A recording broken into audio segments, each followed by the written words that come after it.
Tadi kan udah belajar langkah-langkahnya, sekarang contohnya. Contohnya itu misalnya ada nilai ujian statistika 65 orang mahasiswa sebagai berikut ini. Berarti ini kan ada 60 data toh, dari 30, 25, 90, 42, kemudian seterusnya sampai dengan 75. Kemudian disuruh diperintahkan untuk membuat tabel distribusi frekuensi. Nah, kenapa membuat tabel distribusi frekuensi? Jadi dengan menggunakan tabel distribusi frekuensi ini, data mentah yang acak ini itu kita dibuat lebih simpel dan lebih mudah dimengerti kayak gini. Jadi kan gak banyak kayak tadi lagi kan, jadinya lebih rapi, kemudian lebih gampang dibaca, kemudian lebih gampang digolongkan. Kemudian membuat tabel distribusi, langkah yang pertama yaitu urutkan data dari yang terkecil sampai yang terbesar. Sebenarnya ini nggak wajib, tapi langkah yang pertama ini mempermudah untuk mengetahui data yang paling kecil itu berapa sih sama data yang paling terbesar. Dari langkah yang pertama, urutkan data dari yang terkecil sampai yang terbesar, kita dapat mengetahui kalau data yang paling kecil itu 25, sedangkan data maksimum atau data yang paling besar itu 94. Setelah itu, kita masuk langkah yang kedua. Langkah kedua itu menghitung jarak atau rentangan R. Jadi rumusnya itu nilai maksimum dikurangi dengan nilai minimum. Ini diingat ya. Data yang tertinggi dikurangi data yang terkecil. Tadi kan dari langkah yang pertama kita dapatkan data yang paling terbesar itu 94, sedangkan data yang paling terkecil itu 25. Jadi tinggal dikurangin aja, 94 dikurangi 25, hasilnya 69. Langkah yang ketiga yaitu menghitung jumlah kelas. Di sini kita pakai rumus K sama dengan 1 tambah 3,3 logaritma N. Nah, ini merupakan aturan Sturge atau Sturge rule. Nah, itu N-nya itu data keseluruhan. Data keseluruhan yang di soal ini. Kan data keseluruhan ini adalah 65 orang toh. Jadi N yang log N ini, variabel N ini kita rubah jadi 65. Kita substitusi 65 tadi, data keseluruhannya. Nah, kemudian kita cari nih logaritma 65 itu berapa.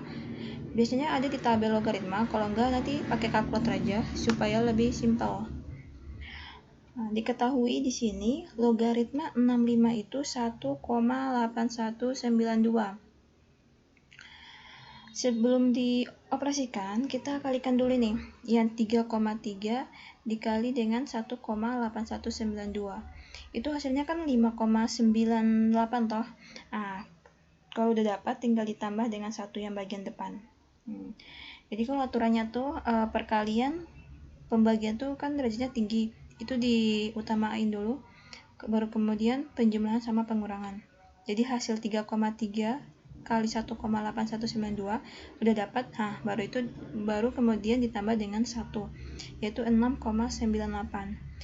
Nah, itu tuh tinggal ini aja dibulatin, hasilnya tuh 7. Kemudian langkah yang jumlah kelasnya itu untuk apa sih? Nah, jumlah kelas tuh kalau yang di tabel bagian yang ini loh. Baris 1, baris 2, baris 3, baris 4, baris 5, baris 6, baris 7. Jadi kalau misalnya ini kan diketahui hasil langkah yang ketiga, jumlah kelas kan 7. Otomatis barisnya juga 7. 1, 2, 3, 4, 5, 6, 7. Oke. Sekarang menghitung panjang kelas P. Itu rumusnya itu range dibagi dengan banyaknya kelas.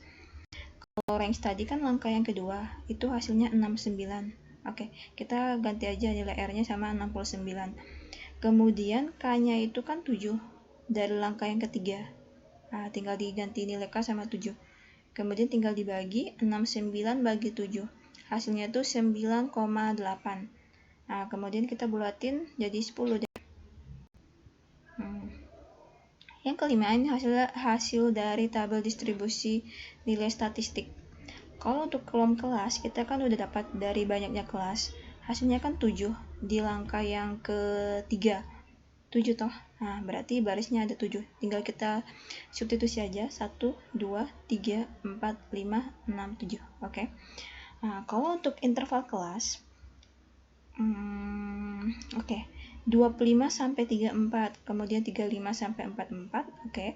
Yang baris pertama 25 itu kita dapat dari ini, data yang kita urutin ini loh, yang langkah yang pertama. Ini kan yang paling kecil 25 toh. Nah, kita masukin aja di baris pertama 25. 25 kita tulisnya di sini, interval kelas di kolom kedua baris ke-1. Nah, kemudian 25 kenapa sampai 34? Nah, itu kita pakai yang ini, langkah keempat, panjang kelas. Kan hasilnya 10 toh? Nah, berarti kalau kita hitung 25 sampai 34 intervalnya 10. 25 tuh masuk gampangnya kayak gitu. Jadi hitungnya dari 25, 26, 27, 28, 29, 30, 31, 32, 33, 34. Oke.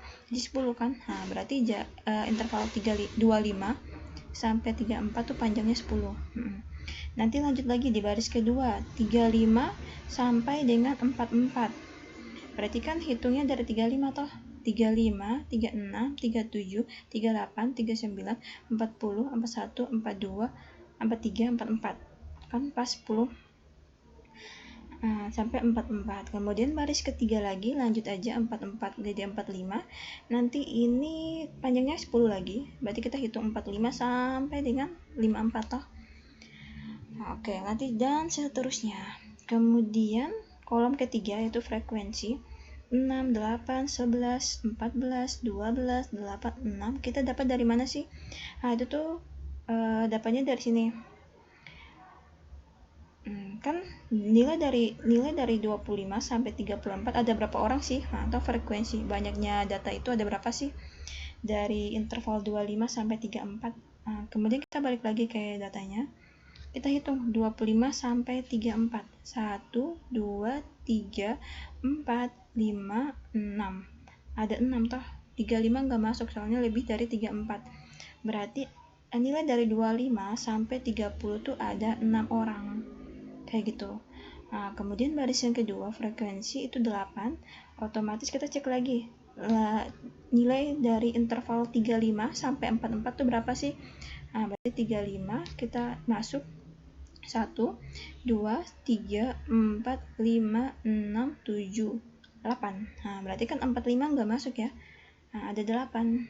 Jadi kita masukin aja nih di baris kedua 8. Nah, dan seterusnya 8, 11, 14 itu dapatnya tinggal dicari aja di datanya.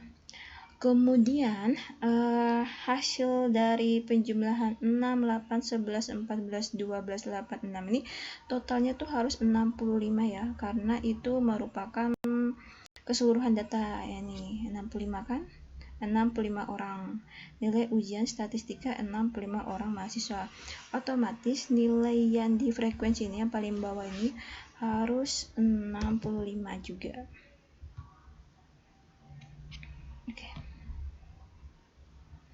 Oke, sekian dari cara bagaimana membuat tabel distribusi frekuensi.